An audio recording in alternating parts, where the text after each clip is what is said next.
Jai Hind everyone.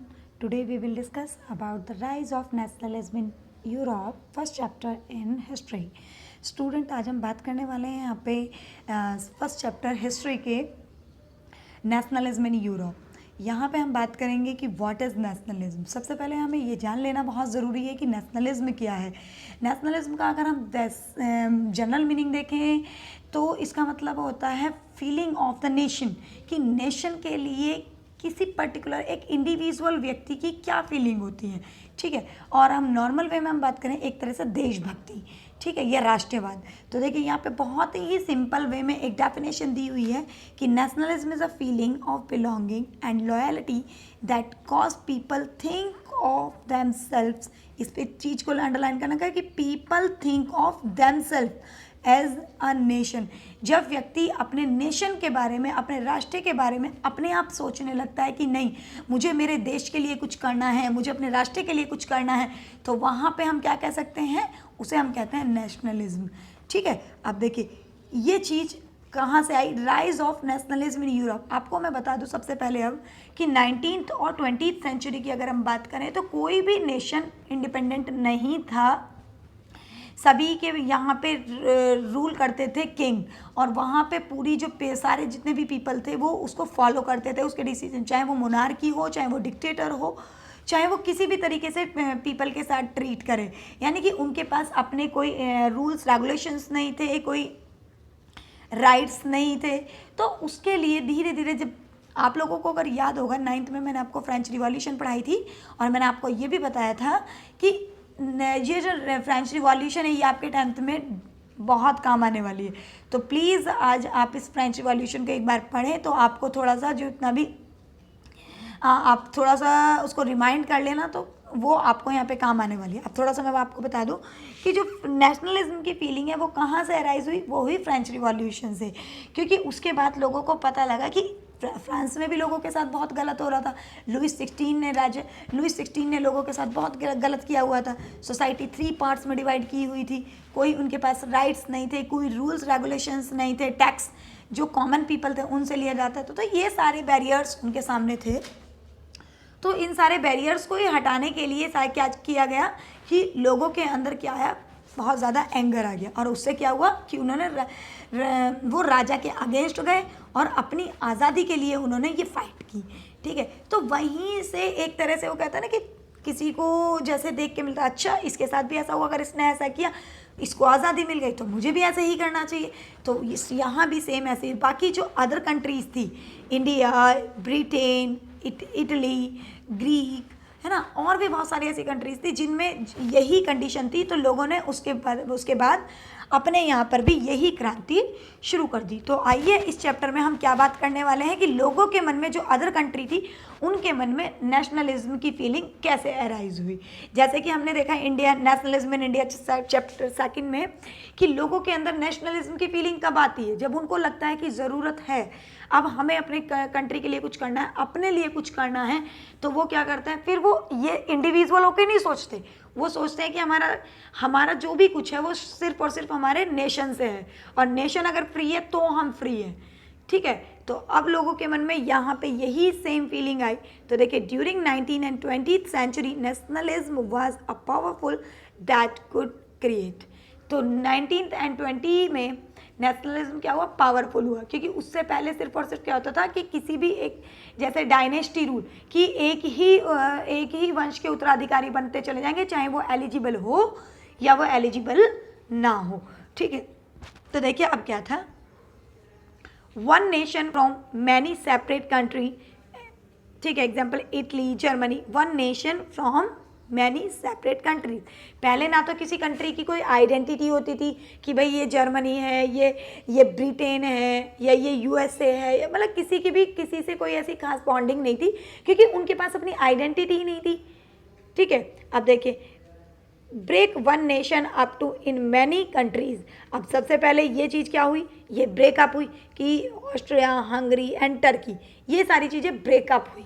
वो क्यों हुई, क्योंकि सारी चीज़ों को क्या हुआ था, कंबाइन किया हुआ था कि जो राजा जितनी कंट्रीज़ पे जितना ज़्यादा रूल कर लेगा वो उसकी हो जाएंगी।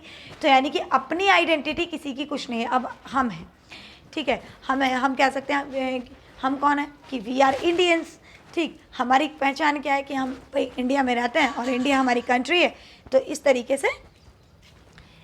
से हम अपनी पहचान बताते हैं।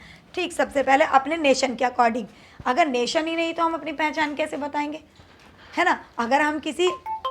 अगर हम किसी राजा के बिहाफ पे अपनी पहचान बता रहे हैं तो उससे क्या हो, हम तो उस राजा को आइडेंटिफाई कर रहे हैं ना, उस राजा को आइडेंटिफाई कर रहे हैं। हमारी अपनी कंट्री की या हमारी पहचान क्या हुई, कुछ भी नहीं हुई। अब देखिए, अब यहाँ पे देखते हैं यूरोप की सोसाइटी किस तरीके से डिवाइड थी, अपर क्लासेस, लोअर क्लासेस। आपको पता ही है कि अपर क्लासेस और लोअर क्लासेस में सोसाइटी डिवाइड थी। अब देखिए, the landed aristocracy were the dominant group, जो जिनके पास ज़्यादा लैंड होती थी या जिनके पास जो ज़्यादा रिच होते थे, उनको वो क्या होता है, डोमिनेंट होते थे, यानी कि अपने रूल अपने आप बनाने वाले।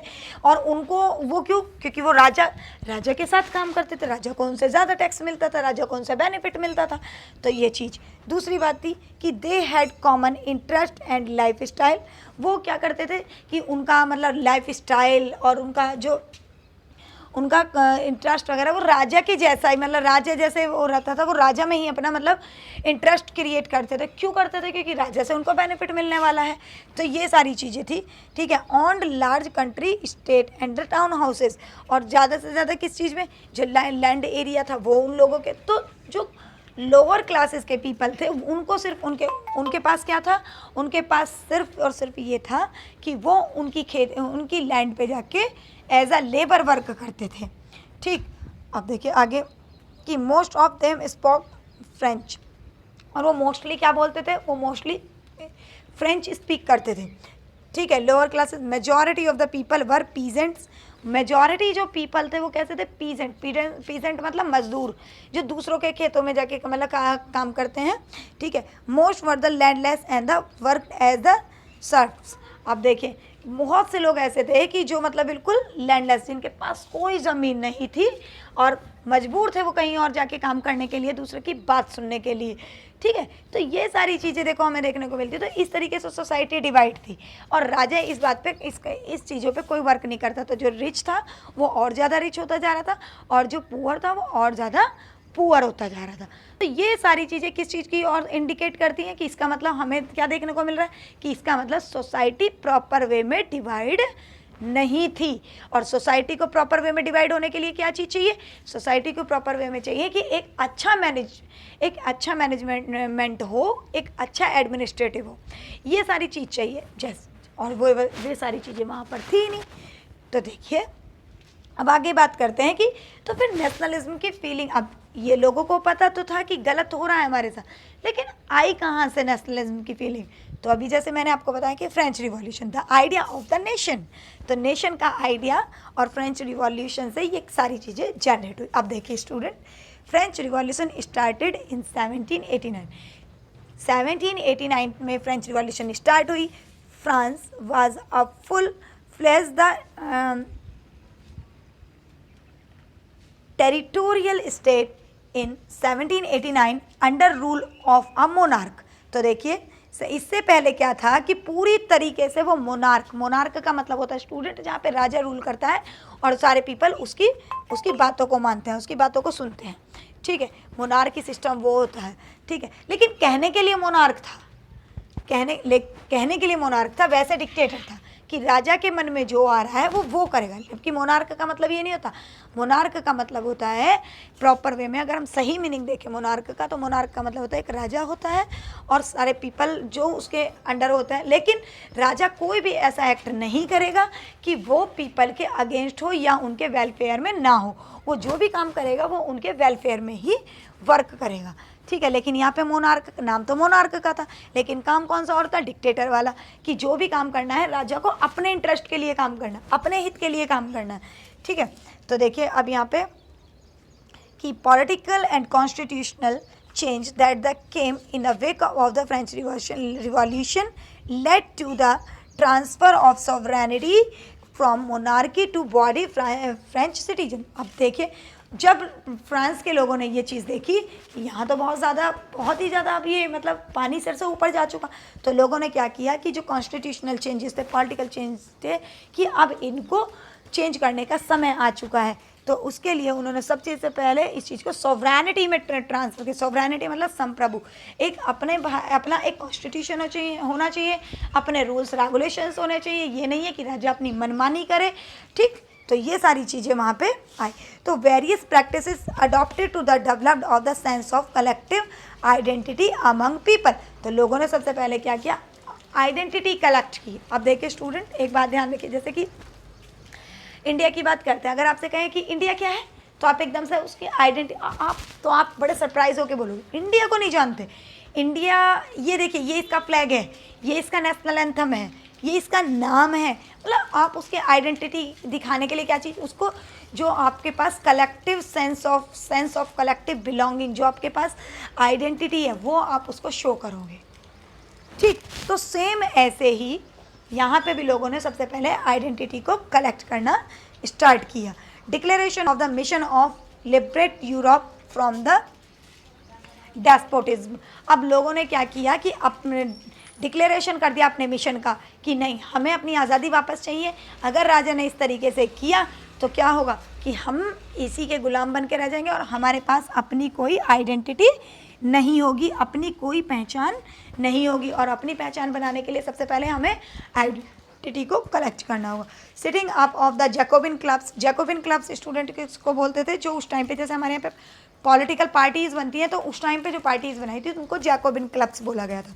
तो setting up the Jacobin club bye educated middle classes. जो मिडिल क्लास में एजुकेटेड पीपल थे, उन लोगों ने क्या चीज़ की, उन लोगों ने जैकोबिन क्लब्स बनाए। और एंड स्टूडेंट ऑफ यूरोप, और स्टूडेंट्स ऑफ यूरोप और मिडिल क्लास जो एजुकेटेड थे, उन लोगों ने मिलके रूल्स एंड रेगुलेशंस डिसाइड किए कि क्या क्या रूल्स रेगुलेशंस होंगे, किस तरीके से हम मतलब रूल करेंगे, ये सारी चीज़ें सेटअप की गई। It also powered revolution in all Europe. और इस तरीके से सारी मतलब रिवॉल्यूशन की सारी पावर को आपस में डिस्कस किया, और किस तरीके से रिवॉल्यूशन क्रिएट करना है उसके बारे में भी डिस्कस किया। तो स्टूडेंट, इन सारी बातों से हमें पता चलता है कि कहाँ से क्रिएट हुई रिवॉल्यूशन।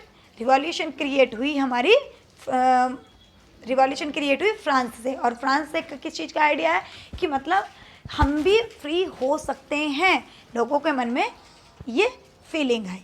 ठीक है स्टूडेंट, तो आज की वीडियो में इतना ही, और नेक्स्ट वीडियो में मैं आपको द आइडिया ऑफ नेशनलिज्म पढ़ाऊँगी। Thank you.